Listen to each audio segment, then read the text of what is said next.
Hello, everyone. I'm Professor Geek. Welcome back to the channel and welcome to another book study, Star Wars EU book study. Tonight we are finishing up Dawn of the Jedi, so our final book study for this interesting novel. Couple things. I do have Alyssa here. She's in the other room. She might call out. I might need to step away. We'll see if that happens or not. But she's supposed to go do a turn this. Oh, there we go. She was supposed to go do a jazz show, or that's what she calls it. Sound Engraver plays violin for her. Violin. She basically plays classical music, but Alyssa calls it a jazz show for some reason. So she was supposed to go do that tonight, but we took her to a theme park. Took Alyssa, Sound Engraver, and I took Alyssa to a theme park last night that was doing a Halloween themed thing, like a boo house, scary monsters everywhere. And Alyssa had a freaking blast. She just wore herself completely out. Loved the monsters chasing her and everything. Just thought that was great. Sound Engraver, not so much. Sound Engraver had her her necklace on that brights lights and tells people not to scare her. So we'll have to tell you that story maybe on a live stream. I'm not doing a live stream tomorrow night because Al and Fanman and I are getting together for a little virtual movie night for a bachelor party kind of thing or whatever. But I'll probably do a live stream Monday night if that works out. And if that's the case, then we'll talk about. I'll give you the stories and latest, all the news and whatnot. So that'll be fun. Also, Nathaniel's Lozball, I see you're talking about. I didn't even know they were possibly doing another Power Rangers, but talking about the showrunner saying this and that. That's interesting stuff. I'll probably bring that up on the live stream. There's this one light right there that kind of glares into the where is it? Other shoulder. There we go. It kind of glares into the camera. I'm trying to move so I cover that a little bit. But there we go. It's better. Yeah, so that'll be fun. Well, then without further ado, let me go ahead and welcome my my co-host. Tonight we have Mr. Darth Sever. Welcome, sir. Hello, Professor. Hello. I almost wasn't Darth tonight. I was working on another picture, but I wasn't 100% happy. You want a preview? Yeah.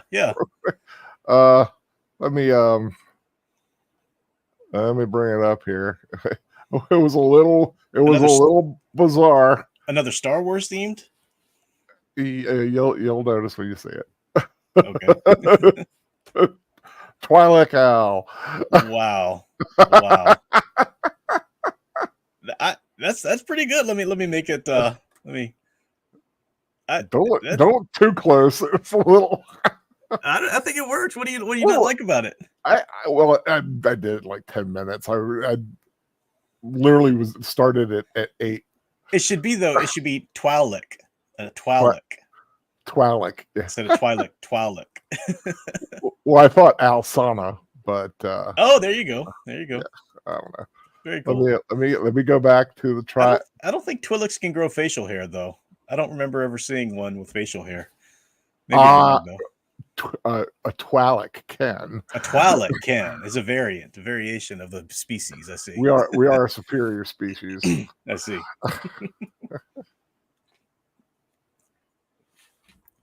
So yeah, might step away for Alyssa or whatnot, but otherwise we're good.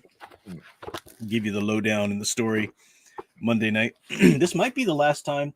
If I do a live stream Monday, you'll probably see this backdrop. But otherwise, this could be the last time, or this time or Monday, that you see this backdrop here, because I'm moving things around and getting things ready for the new office after the wedding and everything. So it'll be cool.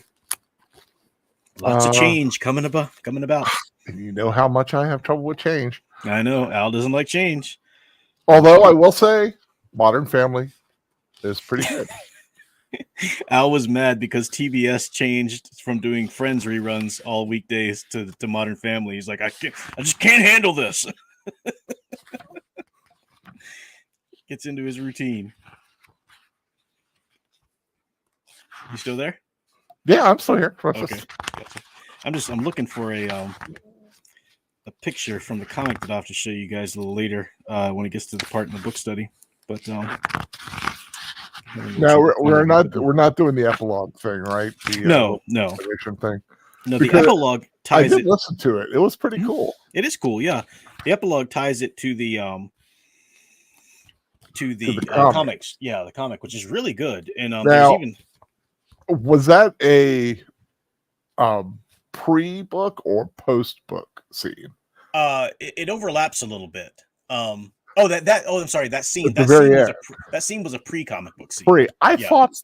No, I mean pre-novel. Pre-novel scene too. Yeah. That's what I thought so because it kind of. Yeah, some of the comic takes place while Lannery's off on this journey to find Dale, and then the rest of it, and it kind of proceeds after that. After that as well. Excuse me. Okay.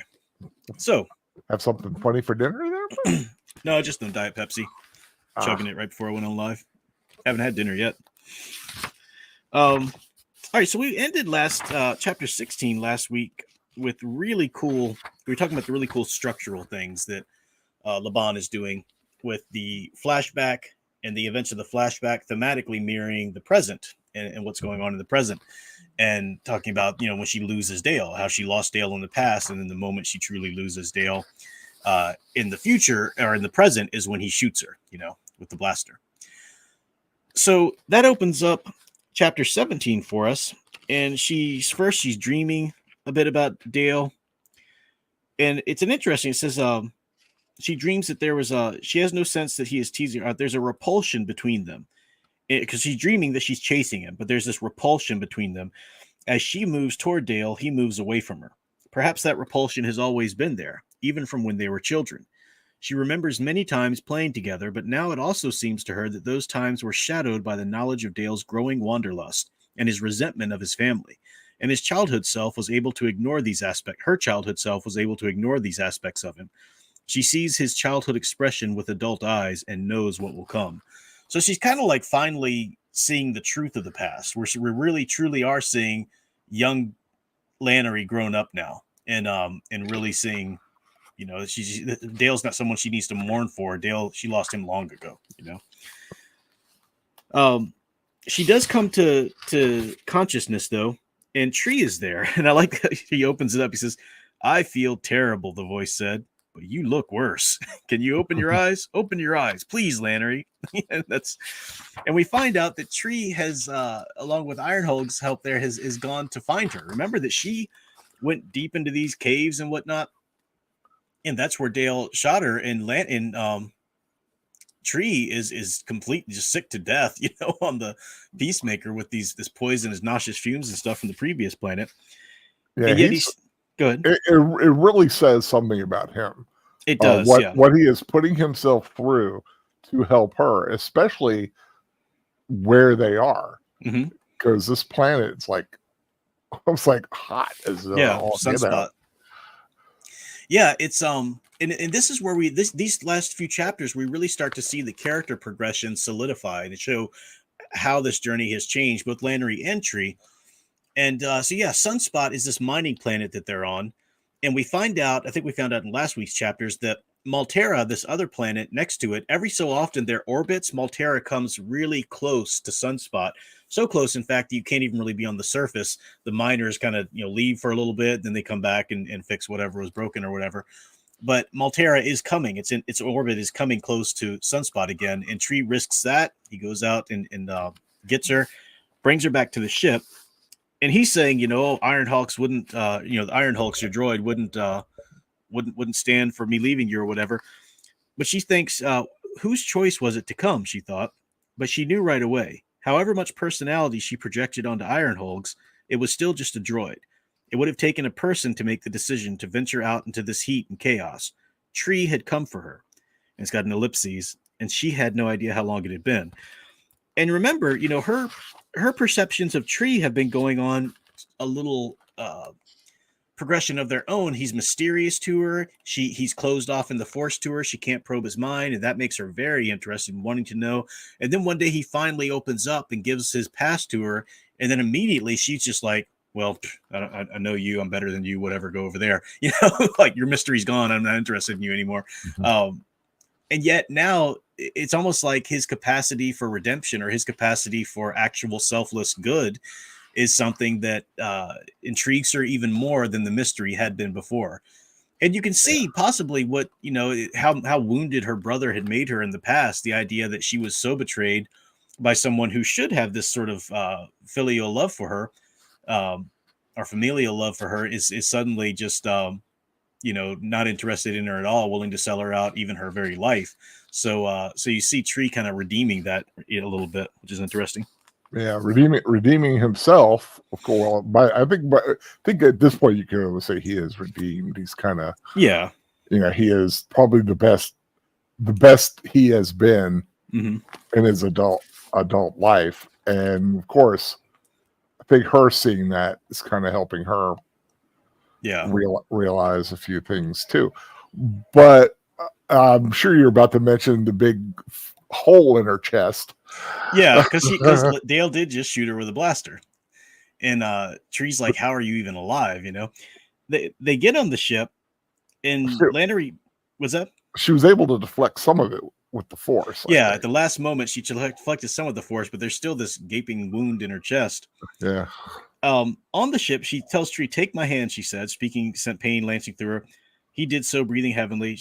"Thank you." She squeezed his hand and nodded, grimacing at another wave of agony, but never breaking eye contact with him. "And now you have to trust me."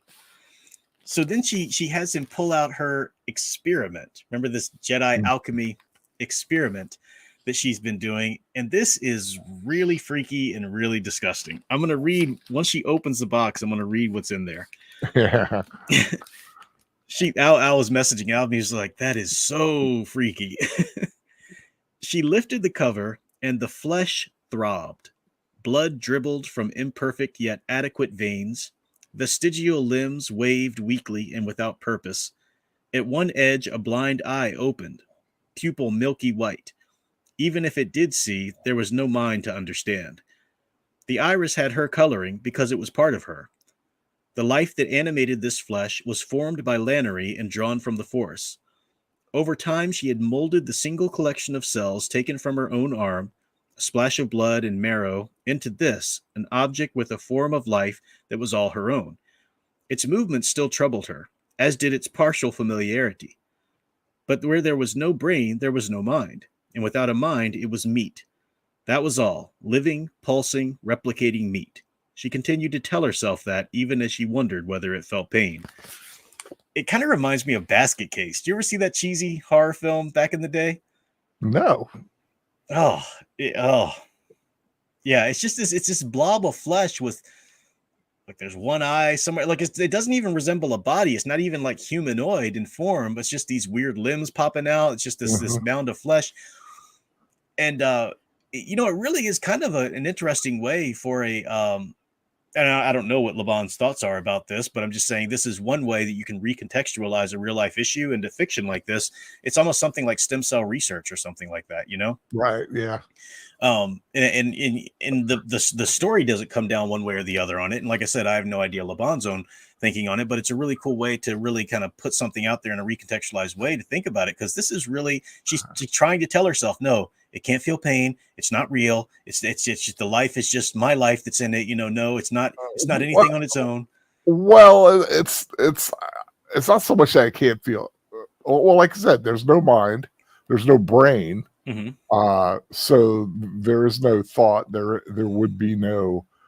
I mean, there may be pain, but there's nothing to register that pain. But it does beg to say, what was she up to? Mm-hmm. Yeah, because the way she uses it makes sense to have something like this in it. I mean, as weird and gross and kind of an Elrich nightmarish thing that we're looking at. It really does, like you said, with stem cell, it comes in handy. The best way I could explain this probably isn't very because like I'm against stem cell research the way it's done on in utero life or whatever. Yeah. But there are stem cell research too that isn't necessarily taking the life of an unborn. But this is my best. If you want to try and think of this in a moral way, that this is okay what she's done, the best analogy I would think is maybe somebody, and I don't know if there's any reason to do this, but if you donated part of your liver to somebody, your liver does grow back. So if somebody were to like cut out half of their liver and put it on ice in case their liver, the rest of their liver ever went bad one day, so they'd have that part of their liver, I don't know. That's just an example of maybe how this could be, Well, somewhat moral. even something simpler, not as complex, but people who will save their own blood for Yeah, it's the same. emergency. Simple. Yeah, they're given, they're stockpiling blood for themselves, just in case. And of course, this is just much more complex. And there is more to it because she is pulling life into it. So you got to wonder, okay, so we got that life from the Force, but the Force, in the Star Wars universe animates everything, so it's not her life anymore. The cells came from her. It's almost more like childlike. And it's not clear cut one way or the other. Yeah, it's never really delved into. You had alluded to something a second ago. Now, how she uses it here, she leans her chest over it, and she's using the Force to kind of like draw that flesh within herself to replace what she's lost. And that's how she's using it here. But as you alluded to a second ago, was that her original purpose for it? Right. Or not? Was she just doing mad scientist experiments? I mean, like what was her original purpose for it? Was she creating Lannery 2? Yeah, a mini me. Yeah. Yeah. It's so it's interesting. But it does work, and it heals her up. She's able to feel it, her chest still feels kind of sunken, but she feels it, taken. Now the actual blob of flesh is like the life is just stricken from it. It's just sort of withered on the floor. So she used it up. But I kind of like a line here, and it kind of reminds me of Sound Engraver. So it's not just alchemy, Dan Powell told her. Not just learning the art for the sake of it. It's practicing to be the artist. Yeah. So there is it's not just, hey, let's get weird, but there was a purpose behind. Seems to be there's some purpose she had originally for it. Yeah, some kind of purpose. Now, when she wakes up, Tree is there, and he's watching, and she finally learns that Tree is. He says, "I think whatever poisoned me on Nox has reached somewhere vital." He said, "My heart staggers, my breathing light." His leku were limp and pale, and she had never seen his red skin so wan. "I can help you," she said, but then she frowned. "That withered thing, dry and old, there's nothing left," talking about her experiment. "Not how I help myself, but I can use the Force to cleanse your blood, perhaps, to purge you." And Tree says, "No time. I'll be fine. Had worse. No time." Because Dale has charged the device. That's why he came to Sunspot. And now he's leaving to go to the old city in Tython to actually use this device, whatever's going to happen. So time is of the essence. And she says, and Lannery knew that he was right. There was no time. And perhaps even now they were too late. Dale might not have killed her with the blaster, but he meant to. He wanted to die. He wanted me to die. He did shoot to kill me. But if he reached the old city and initiated the device, then he might succeed in killing her anyway. Lannery slapped a compartment open and dropped a med pack onto Tree's lap. "Here, drugs. I'm sorry, Tree. Do what you can for now, and He waved her away. Now, what's interesting about that little interaction is that Tree is showing true selflessness. Now, Tree was just in the beginning, he was just helping this Jedi out so that he could get what Dan Powell had promised him. He was out for himself doing this, for whatever agreement he had. And Lannery saw him as such and didn't really care much about him. Now we have Tree. He's the one to recognize, no, there's no, you could heal me. I could insist upon it. You feel obligated to me, so I could insist upon it, but no time. No, we need to go. He understands this mission is about something bigger than himself. And Lannery's not the first one to say, "Too bad, so sad. I can't heal you right now. I got to go." Bigger picture. Like Lannery, she realizes he's right, but he's the one to bring it up, not her. So you do see some character progression movements going here, which is interesting. Her caring about him a little bit more than the bigger picture, him caring about the bigger picture more than himself. So, so now this is interesting too. They take off and they're flying through the atmosphere, and you've got Sunspot, and then what was the other planet name? Maltera, coming into orbit and coming close. and she's taking the Peacemaker going between the planets, and it's kind of hairy, you know, and Tree has to get, you know, locked in. And this really gets at what our theme is, because we've been talking about how to read the theme of this novel as it developed, and we said, okay, well, you've got past and present. You know, you've got the relationships, the brother sister, and even Tree is kind of like a surrogate brother to her now. So where is our theme here? And finally, you start to realize it's in between. You know, the very last words of the novel, we'll get to it in a few minutes, but it's talking about in between. She's trying to have balance in between Ashlaw and Bogan. She is trapped in between her past and present. You know, scenes like this where she's going in between two planets and trying to navigate. And okay, well, what does that have to do with the brother sister? Because the book is really about relationships. How does Lannery relate, not just to Dale, but to other people because of Dale and so forth? That space between two people is the relationship. And that's really what the book is about. It's about the space between. It's about the balance, you know. What does that mean? And this book is really about Dale, or excuse me, Lannery figuring it out, and Tree even figuring it out. And so it's just a really clever way to build themes and to show show it in so many different echoes throughout the story. So I just wanted to mention that because this is another neat little picture of her navigating the ship in between the two planets there. Also, the gravitational pull of how she's been pulled in so many directions emotionally, you know, the love for her brother and the need to do what she has to do. Yeah. And the gravitational pull in between those two planets is just hard to ripping. navigate. Yeah, it's ripping everything apart. Poor Iron Hogs. You know, Iron Hogs like blows his top. Yeah, he gets the damage. He's gonna need to repair to work again. Or to work properly again anyway. But I do want to read what happens at the end of this. So now they get through that, and then they go to Tython, and something's happened on Tython that is we'll talk about it in a second. But Tython's got this force storm going on. Well, actually, even before that, the vision. All right, so she has this vision here. Where is it? I got it. Something. Storms beginning better. The Peacemaker was well enough to get them to Tython, and that was on. She plotted the faster course, could take them to the old city. As she unbuckled herself and stood to squeeze back the main cabin, something struck her. And his Tree has vomited all over himself again, you know, because he can't help. Lannery gasped and sank back into the seat. A vision, a blow, a ripple in the force, far greater than she had ever felt before. A ship, she thought. A battle, death, and chaos. And one among them. And then it's gone. Then the vision was gone, leaving barely an echo in its wake. So she doesn't know, was that a vision about Dale's ship? You know, what's going on there? But she shook her head, shaking it off. And she lifted Tree from the co-pilot seat and carried him to the cot. His eyes opened as she lay him down.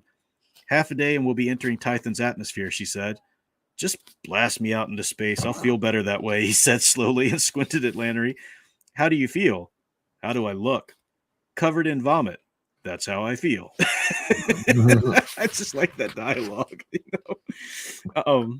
And it talks about how, you know, she's happy that he's joking because that means he's good, maybe might be okay and stuff. And you're saying as bad as he feels, I mean, the man, he's still with her. He's hanging in there. Yeah. It's then we get a little bit more of this vision. So they're on like half a day from Tython. They're following Dale, going to the Undercity. Her dreams are strange. She is aware that they are dreams, yet they are more chilling than ever before. She constantly tries waking herself, but she does not feel in control. There is a figure, tall, cloaked, armored. An unmarked helmet hid its features. In its hand is a weapon, the like of which she has never seen before. A sword, but strange, with pure force as its blade. A lightsaber, basically. Now, the way it's written here, and when I first read this, without having read the comics or anything like that, you can't help but to think Darth Vader, right? I mean, that's, right. Yeah. You know. But of course, this is so long before Darth Vader. Like, how would that have any bearing? And I think it's supposed to sort of evoke that a little bit. But this is actually the character that she's seeing. He's a very key character in the comic here, and he is one who's come on this ship, this Rakatan ship. That's what she's sensing, and he's got a lightsaber. You see him holding a lightsaber. In his other hand is the helmet, the nondescript helmet that he wears. And he's a Rakatan slave who's come there, you know, with a certain purpose. So the story really gets into it. A 3-part comic book series. It's quite good. And by say 3-part, it's like 3 volumes. It's not 3 issues. It's 3, like each volume is a few issues. So it's good stuff. You can check it out. Is there an omnibus of it all, like in one shot? I think you can get an omnibus with the Legends banner on it, but I wanted to make sure I just got the old Dark Horse banner. So the first part 1 is the Force Storm. There's part 2 and part 3 up here too, which is the storm that's literally happening on the planet. Exactly. Yeah. What's the armored guy's name? I forget right away. Let me see. Sorry to put you on the spot there. It's been so long since I read it. I meant to actually kind of find it beforehand. I don't know. Somebody from the chat can look it up and tell me. But I forget. He does have a name though. I think at first he didn't even have a name. He's like a slave, and then they kind of give him a name. But it's a really fascinating character, and you see some of the intricacies of the Zesh. Zesh, yeah, that's his name with an X. Yeah, Zesh. Thank you, Eldritch Fan. Thank you, Eldritch Fan. Yeah, yeah.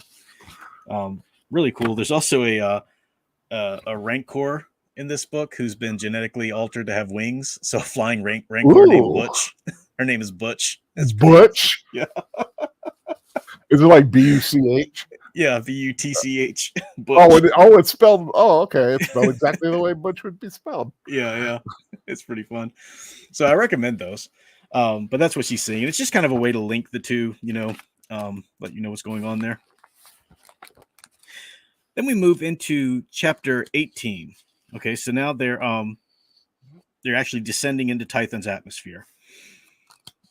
Tree is having a difficult time with it, of course. What's interesting is when they're talking about going in. Dale is my focus, she keeps telling herself, and they're talking about what to do. Tree's like, "What's the plan?" She's like, "Plan?" And Tree just looks back at Ironhold. Is she always like this? What's interesting though is they land and they've got everything set up. They landed with barely a jolt, and the Peacemaker seemed to croak and sigh with relief because it's this big force storm on Tython they had to land through. As she was about to speak, Tree held up one hand. "Who's going to look after you if I stay here?" "I was just going to say you don't need to come," Lannery said. So he knew that she was about to say you don't need to come. He's like, "Yeah, but who's going to look after you if I stay here?" Lannery said, "This was never really your fight." Tree's face darkened, and his leku dipped to communicate anger. "It's everyone's fight," he said. "We just happen to be the only two here." "You sound like a bad hollow," Lannery smiled and opened the hatch, hand on sword hilt. Force senses fogged by the storm that raged across Tython's surface, she stepped down to her home planet one more time. So again, that's that growth of Tree, realizing that we're called to do something here, we have to do it. And her, letting him, accepting help from somebody that, the Tree, the Lannery that we started the book with would have scoffed at his help. She couldn't even believe that Master Dan Powell wanted her to seek him out. Maybe he's got some info for her or whatever, but to actually accept him coming along with her, that's something that, she's really grown to be able to accept something like that too. Mm-hmm. It also is important that she's talked about a sword. She's got an old training sword that she used to train with. That's what she's taking with her now, because remember, Dale took her really nice sword and, spaced it basically after he used it to incite a civil war there on the planet. So and if I move too fast, like I said, you always feel free to back me up. But they're moving through, and they take out some stargazers there on a ship, and Lannery has to take them out. Cleaves them right in two with her sword. Yeah, because she holds nothing. There's no time to mess around. Mm-hmm. She's got to get it done. Yeah. Because if she risks them radioing ahead to Dale, then it's all over. So as they're going through, and they find that there's a series of traps. This is the old city. This is the exact same place that young Lannery had chased young Dale into. This is the place where she thought he was dead, found his clothes, and thought he was dead there. And since then, the Jedi have put a series of traps going down into this. Yeah, what's wrong? Okay, just a second. Alyssa has ordered up a grape uncrustable, so I'll be right back. You can tell them what's coming up with your channel, not tomorrow, but then weeks ahead. I'll be right back. well, yeah. Tomorrow night, I'm not going to be with Netter's Network. They're going to be doing the commitments, which is going to be a lot of fun. We're having kind of a little bachelor party between the Geek Stooges, which will be a lot of fun. And a week from tomorrow on my channel, going to be watching the Rocky Horror Picture Show. So I hope everybody gets their toilet paper ready and their toast and everything else, because that I think that's going to be a lot of fun. And then 2 weeks after that, going to be watching the Hammer horror film Captain Kronos Vampire Hunter. So really looking forward to that. And since there's no more book study for a while because these two people have to get married, I'm going to try to do a rewatch or two between now and Halloween, just to kind of fill in the Friday night a little bit. I think that'd be a lot of fun. So, headphones. What's that? I was thinking, oh, he's back. I was like, oh, he doesn't have his headphones on yet. I'm like, I just noticed that my YouTube was doing the circle of death thing there for a little bit. It's back now. Did anybody else lose it, or was it just me? With the what now? The YouTube page that I have up, it kind of like lost connection for a second, or was cycling, But I'll be sitting there with Caroline Monroe and Captain Kronos and all the other vampires he's going to do in that night. That'll be a lot of fun. I'm still seeing that circle of death here a little bit. Is anybody else having a shot? It has to be a YouTube problem, because StreamYard is just fine and internet connections are just fine. It's got to be a YouTube issue. Say I'm here with you. Yeah, and I don't hear any problems with Al's audio coming in, so we're not having any problem with our connection. It's got to just be a YouTube thing. Always, when it's like, wow, you got 3 weeks away. 3 weeks. Got a whole lot to pay for in 3 weeks. That's all I'm thinking about right now. Well, aside from the money thing, how's the planning? Is like everything you good to go? The planning's going wonderfully. Yeah. It's just a matter. You got the food, and you know who's going to eat what, and the wedding, the wedding day, and party favors, and whatever, little things filled with bird seed that they always love to get people have to throw at you. No bird seed. They actually don't do that anymore. It's too much of a cleanup at churches. Plus, I think it's like bad for birds or something. I don't know. Well, that's why they switched to birds. Can they hear us? No, they can't hear us. It's buffering right now. It's a circle of death because it's buffering. Okay, now it just came back. I'm hardwired in. Everything's good as usual. Trying to figure out what the guests are going to throw at you when you're leaving the church. Things off. I still like the idea of bubbles. We'll blow bubbles and have to go. No, we're not having anything like that. No bubbles. Tiny bubbles at the church. See, it's getting so bad that it's like I can't just continue the chapters, because like every 2 seconds it of course, the question is it recording, and then it'll watch later on it, because it's being recorded by StreamYard. No, I don't have a StreamYard account, so it's not being recorded by StreamYard. How are we on here then? Well, I don't have a paid account. Like, they stopped recording unless you have a paid account. No, but I mean, once you log off, you're live. So wouldn't what we're doing actually show up on YouTube? Yeah, on YouTube is crappy. But they can't watch it as we're doing it live. But what we're saying now, will that show up on YouTube later as it'll show up with buffering? Will it show up with buffering? Mm-hmm. Yeah, I've never known that. Yeah, because what you see now is what YouTube sees. I'm gonna do one thing. I don't know if this will work. I think it's just a YouTube connection, but I don't know. Everybody's having issues. Maybe it's sunspot. Like, it got too close to that planet, and it's just throwing everything into chaos. Let me update my Google Chrome here for a second, and you keep chatting. You're feeling awfully chatty today. You keep rolling with it. Well, I just really haven't had anybody to talk to. So yeah, like when my nurse comes here, I talk her ear off, And then I was talking to my aunts on the phone the other day. I talked their ears off for a while. And I'm so alone right now. Me and my big old city self. I'm not sure if anybody can actually hear this, but oh, there you are. Okay, well, you're back. Yeah, I just reloaded my Chrome and updated that. I'll see how that looks, how it does on YouTube here for a second. I lost my photos. I don't know if anybody else has had that.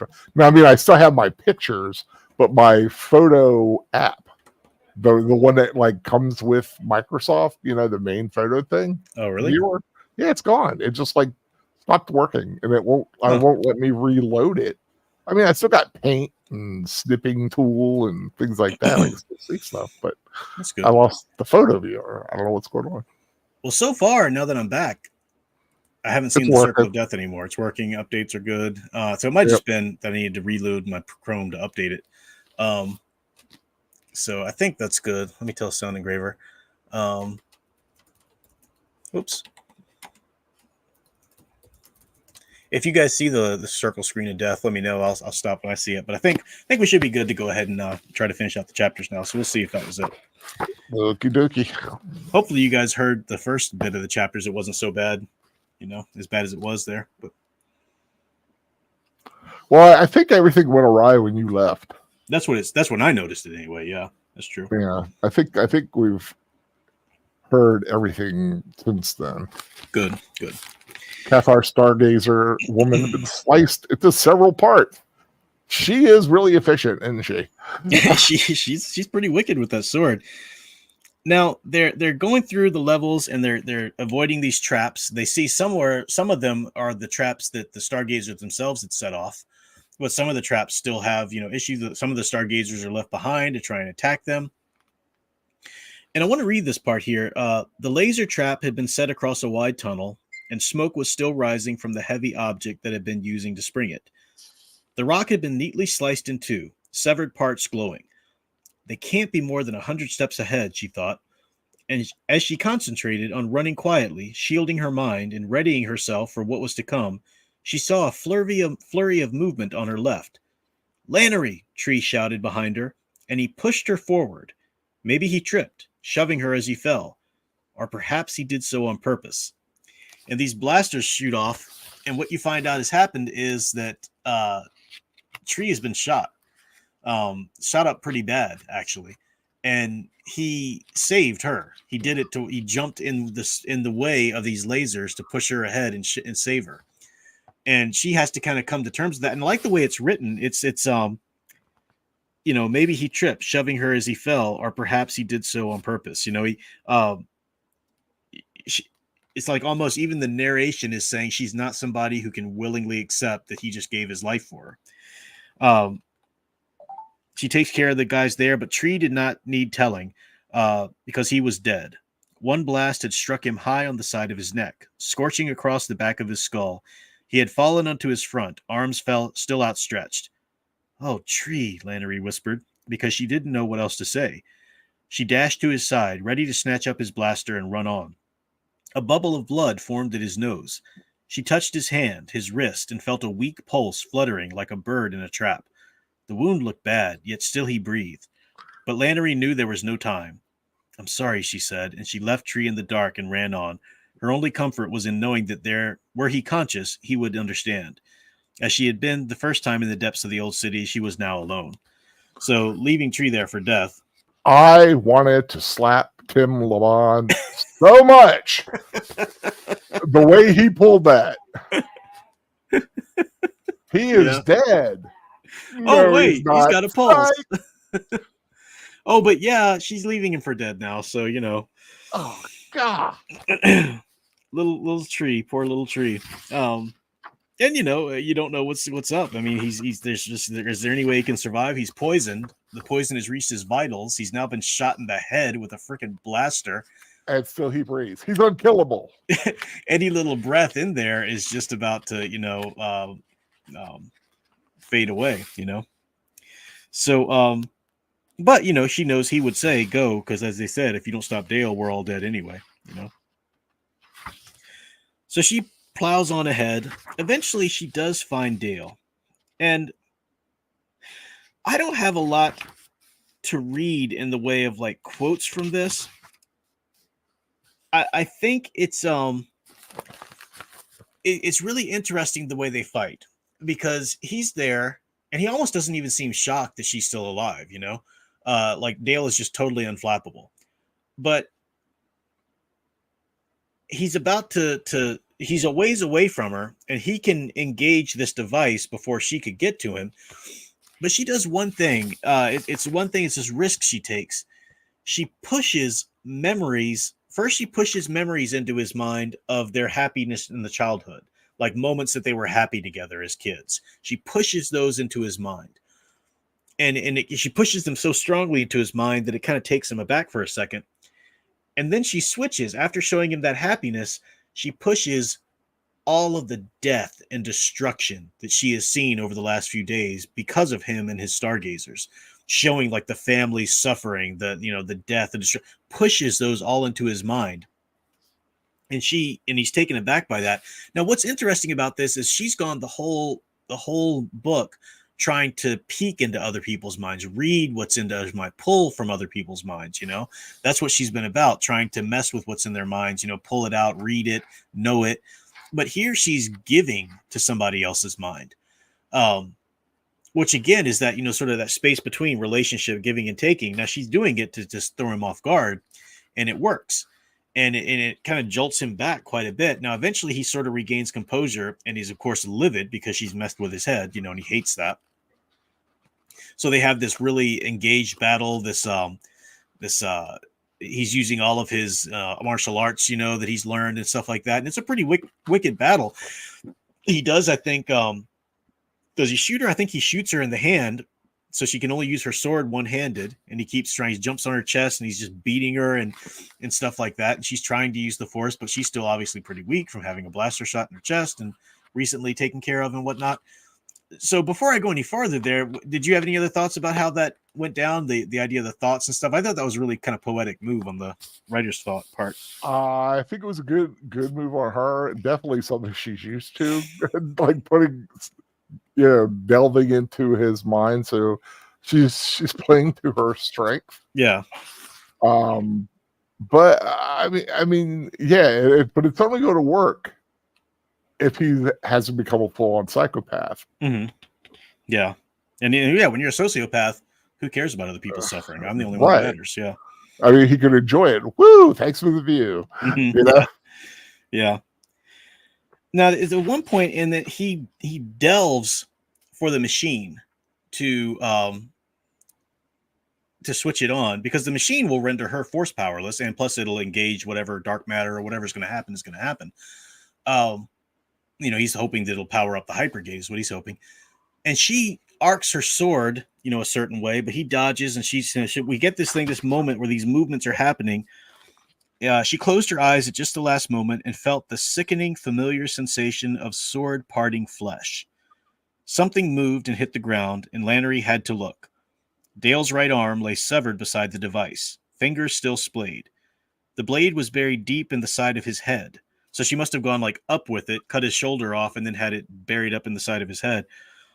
He slumped down, moving slightly, eyelids flickering. He looked at Lannery, his body seeming to relax, and for the first time since childhood, she truly saw the Dale that he had once been, but he was no longer knew himself.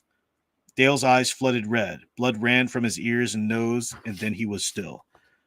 The sudden inaction and stillness came as a shock, and Lannery let one of the heavy, startled sob of relief and sorrow flow. She probed out gently, expecting to feel rage and hate, his familiar anger at her touching him with the force, and the determination to complete what he had begun. But there was no more Dale. Her brother was gone, and all that was left was this sad, broken body. So she gets up, she turns, she knows that he'd been gone for a long time. The darkness at his heart was horrible. Then it says she had left the sword with Dale. It was not her real sword, and she had no wish to wipe her brother's blood from its blade. So she leaves out of there, leaving the sword that she had with Dale. Now remember that this sword that she was using was her old practice sword, the sword she had learned to be a Jedi on. so this sword was her journeyer sword. You know, she got it after they Mhm. parted ways in the past, but that this was her journey, her education, and leaving it with Dale, who she had just slain with it, is really symbolic. You know, it's really her education is now finally complete. She kept that sword with her before when she got a new one, but she kept it with her because her education wasn't complete. You know, it's really good and symbolic. And now she leaves it with her brother's blood on it because that's the real symbolism, knowing the truth of the relationship between her and her brother. She could no longer see him as what she wanted him to be. She could no longer hold on to something she thought might change. You know, it's really good. It's a nice little touch, nice little symbol there. Mhm. Now, on her way out, of course, she gathers up Tree, and he is still sort of breathing. You know, it doesn't look good, but she's going to try to get him any kind of help that she can. But yeah, and I like what she says here. If Tree still lived, she would do what she could for him. Mhm. Poor brave Tree. She would transport them both to Anil Kesh, the Temple of Science. More talented Jedi than she would examine and make safe the device. The better healers would give Tree their full attention. She would demand that of them. She would insist. That was a little sinister, that last Yeah. little part there. And only after that she would meet the Jedi Masters who had set her on this mission. So I mean, Tree is really he's her priority, you know, and that again says a lot about how far she's come here. Mhm. Um, Eldritch but fan mentioned something. I kind of missed something. He said, I missed part of that, but how the flesh alchemy did it make anybody else think about child sacrifice? yeah, Yeah. yeah, we were talking about how it, you know, is a really interesting way that fiction can kind of recontextualize stuff. So you can kind of think we were bringing up like stem cell research or something like that, but yeah, you could talk about child sacrifice because it's life that she gave it from her own body. You know, yeah, it's a lot of Mhm. pictures can be drawn from that, definitely.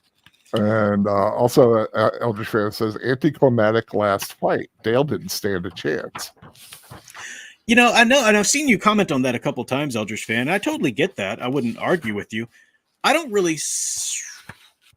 I like it myself because I didn't want to see a person totally powerless in the Force be able to best a Jedi who actually had touch with the Force. Now, if he had turned if the device was loading up and she was without the Force and they were kind of on equal terms, that'd be one thing. But as long as she had the Force, I don't mind her ultimately easily overcoming it because the battle for me, the real battle wasn't so much between Dale and Lannery. The real battle for me, character wise, was between Lannery and herself. You know, it's am I Mm. going to finally realize that Dale isn't the person I thought he It was, was? Am I going to finally realize these kinds of things? You know, it was that's how I. Lannery and her memory of Dale. Yeah, yeah, yeah. Did I mix the Dale and Lannery up again? I always do that. I don't know why. No, you had it right. I was just Okay, good. saying it in a different way. Yeah. Now, this brings us to the last chapter, chapter 19. We have Lannery entering, going back to the temple. She does finally get better contact with Master Dan Powell. And Master Dan Powell says, "You need to come here. That I need to tell you about a lot that's happened. You know, the stuff from the comic stuff." But what's that? Real quick though, the little beginning part there, it was The actually part epigraph? of Yeah, that Dale. It is part of Dale's. Thank you. Where diary. it's like, I can never tell anyone what I saw in the depths of the old city. There are no words, but I hope one day I can show them. Yeah. Daly and Brock Dun diaries. dun Yeah. dun dun. And we find out later that they never find his body there. Now he's dead, right? Uh-huh. Like how could he survive that? Well, we thought Trey was dead. Yeah, but she actually touches Dale's mind like he's gone, no brain activity, you know? Yeah, well, It's a little bit, yeah, you never know. It's Star Wars universe. Anything could happen, right? Yeah. exactly. Um but she meets with Dan Powell and she's talking about, you know, all the stuff that's gone on and happened and telling him and she's a little out of balance, you know, now because she had to kill her brother. She's, you know, floated to the dark side too much now, especially because of the alchemy assignment. And Master Dan Powell understands, says, you know, eventually you need to come back to this alchemy and so forth. Dale doesn't want to. Dale's like, I don't know if I'm going to, excuse me, Lannery doesn't want to. Lannery's like, I don't know if I want to go back to that. But they're talking about things and,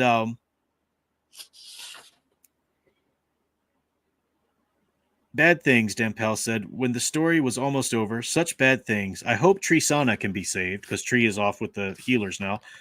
He's a strange man, Lannery said. She was surprised to find herself smiling.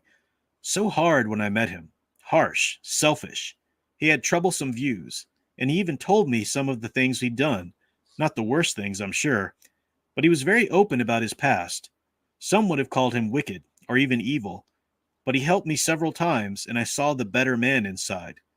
I sensed that too, Dampel said. That's why I chose him to be my eyes and ears. Um, and I think there's a lot of subtext in what Lannery said there. He had troublesome views. He even told me some of the things he'd done, not the worst things, sir, but he had been very open about his past. Some would have called him wicked or evil. Well, she kind of called him wicked or evil immediately herself. She kind of wrote him off after he shared his past, but then he helped me several times. I saw the better man inside. I think he would agree. He himself would say he was sure. a wicked and evil man, and Sure, yeah.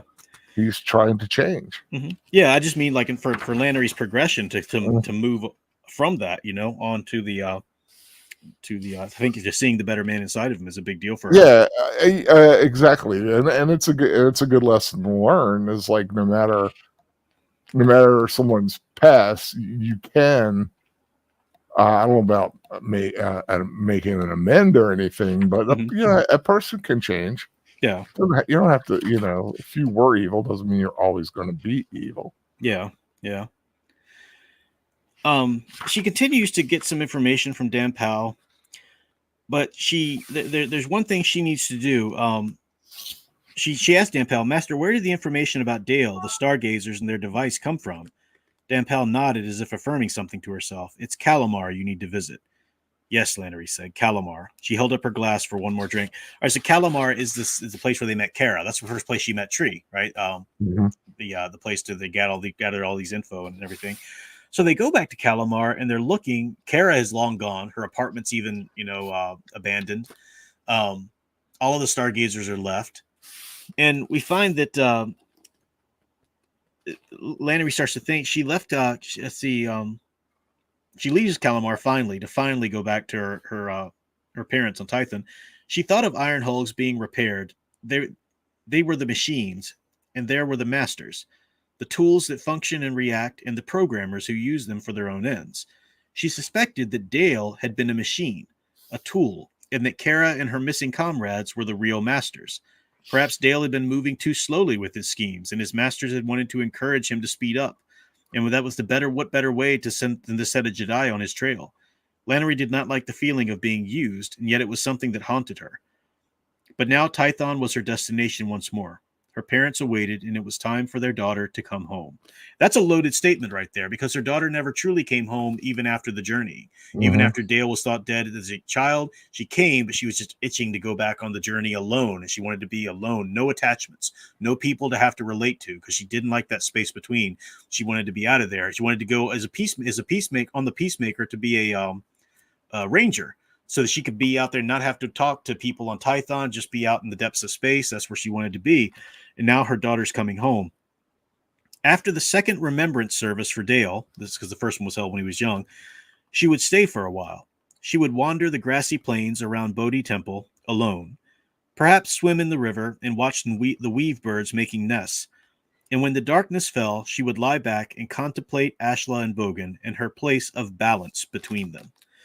And so again, that's how the novel ends, and it ends with that, what I would argue is the real theme, the real thing that the novel is about, is that space between balance, but ultimately, her balance of relationships, between her and Dale, between her and Tree, and between her and other people in general. What losing Dale had done to her as a child, and how she's progressed past it now finally. Same, her and herself as well. Yeah, her and herself. Yeah. One thing I would like to bring up though, that little clump of cells, not quite dead.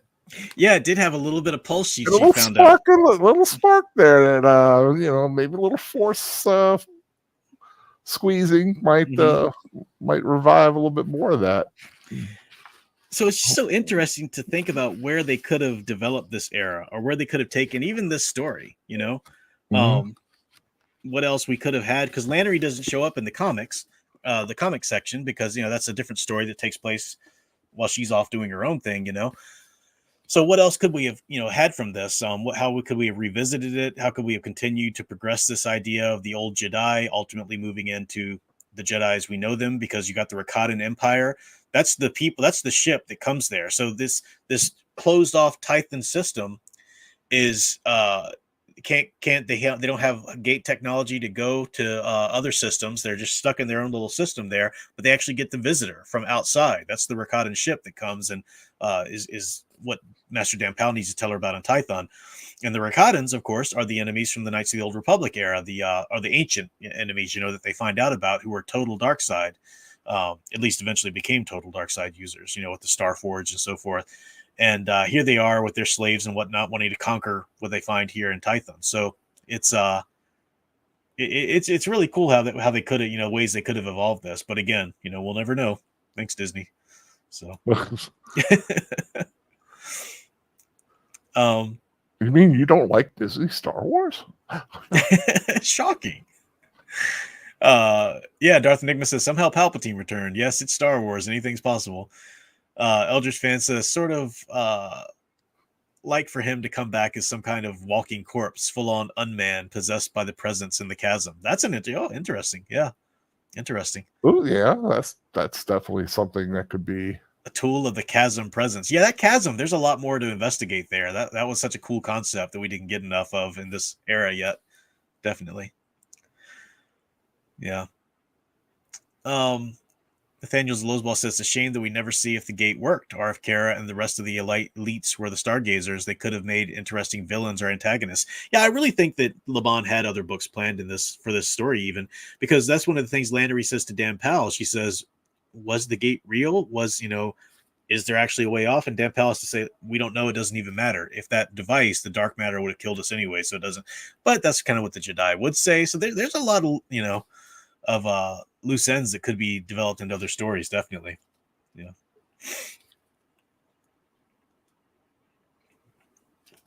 Any other closing thoughts from you on this, Al? No, just another, good fun adventure. Love sharing it with you and the fans out there. Looking forward to the next time after you become a married man and have kind of gotten your married life together. Indeed. Yeah, it's getting so crazy busy. I've got 3 weeks. And a lot to do in those 3 weeks. As Sound Engraver knows, we both do. So yeah, there's just no way I can keep doing. I could open up another book study right now until the wedding's over. So, but November we will come back with some more. We'll come back with it. But yeah, got stuff to do. But I will be back, like I said, not this Saturday for a live stream, but probably Monday. I'll try and do a live stream Monday. I definitely will, either Monday or Tuesday, but probably Monday. I need to do one day. Your afternoons with Al. Yeah, I just haven't had anything. I've been just watching stuff. You could talk about your rewatch of Stranger Things and stuff like that. Yeah, I'm actually going to try to do a video on that, but I'm not. It's not a rush thing. Yeah, so I'm kind of letting it stew in my head. Yeah, I did the rewatch of Stranger Things. Few things kind of came to mind. Changed my mind on a few things. But did that, and then I finished watching Sex Education, which is the most mind-blowing woke program in the world. But it's still good. Sure, it is. Oh, it's big time. Oh, if you are offended by the whole pronoun LGBTQ rainbow thing, do not watch Sex Education. I wouldn't so much say as offended as it will make disgusted. It will make your mind explode. No, thank you. But it is a good. But if that stuff doesn't bug you, and you're just looking for something that's like good performances and decent writing, that's a good show. But it has its other stuff. Also, watching it. Have you watched a film called Summer of '84? No. Came out a couple years ago. It was really good. I watched it tonight. Someone suggested it to me, and it's kind of a horror thing, and a little bit of like young kids, Stranger Things kind of vibe. Interesting. Sammy Really? Proctor says, as far as I'm concerned, there's only one season of Stranger Things. I'm kind of with you, but I like season 2 as well. I think season 2 was great. For me, they totally lost it in season 3. Season 4 was good too, although you have to accept longer season than 3. it needed to be. I didn't even watch season 4. But... I accept season 3. Well, no, I'm just saying. If you're it's gonna just like that season 4, you have to accept season 3. Just that Nancy needed little pill. I had more problems with it than that, but yeah. Oh, Sound Engraver's doing her stream on Sunday. Hopes to do hers on Sunday. Yeah, hopefully that'll happen. What time? So I know this time because last time she did it, it was like in the middle of the afternoon. I was watching my Bigfoot. Well, she's got a bridal shower on Sunday, so I don't know if she knows exact time. Oh, but, sweet! That's awesome. Yeah, I didn't see it until like that night. I'm like, what? She streamed at 2 in the afternoon. What? 5:30. She said 5:30. Yeah. Oh, okay. Because Small Town Monsters has things on Sunday afternoons at 2 that are really fun. Nathaniel Zosball will definitely talk about the Power Rangers thing. I don't know anything about it, but I'll mention, at least respond to what you were saying, because it's a good point, on Monday's stream when I come back for that. But I do need to go check on Alyssa because she's kind of quiet now. I want to see if I need to get her a couple things here before she drifts off. But do appreciate you guys hanging out with us tonight. I'm going to have to kind of wrap it up here. But like I said, be back Monday, and Al will be back with his stuff as well. Mm-hmm. So yeah, that's it. Any last words, Al? Thank you, everybody. Hope you have a wonderful weekend as we slide into October. All right, guys. Halloween season is upon us. It's been here. Yeah, indeed. The great Fan Man pumpkin sits in the middle of the Fan Man pumpkin patch. All right, guys. Thanks for watching. Until next time, keep enjoying and digging deeper into the true Star Wars stories you love. Thanks for watching. Bye, guys.